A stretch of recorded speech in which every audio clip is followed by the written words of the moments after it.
لما تفتح الفيس وتلاقي الرئيس عبد الفتاح السيسي ماسك الترند، اعرف ان في حاجه جامده اتعملت. اعرف بقى ان انت تطلع تتكلم على الترند صح.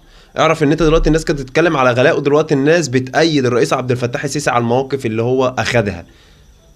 دلوقتي القضيه بتاعتنا مش بتاعت حد تاني. انت دلوقتي بتصحى من النوم كنت بتتكلم على الغلاء، عايز تعرف انت فلوسك كانت راحت فين؟ راحت في النووي، اللي انا لحد دلوقتي مش مصدق ومش مستوعب ان مصر بقى عندها نووي.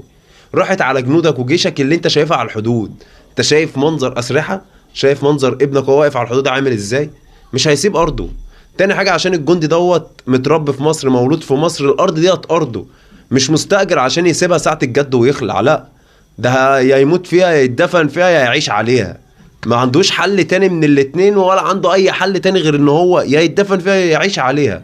فخلصت كده الحوار دوت، احنا نهيناه. انا مش مستوعب ان انا عندي نووي. انا بشكرك جدا عامه يعني. تاني حاجه، انت الجيش بتاعك جيش متسلح من كل حاجه، اذا كانت جويه بحريه ارضيه داخليه، كل حاجه.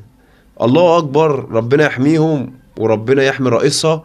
وفعلا ان مصر هي الكارت الاخير. احنا ما بعناش القضيه، بالعكس.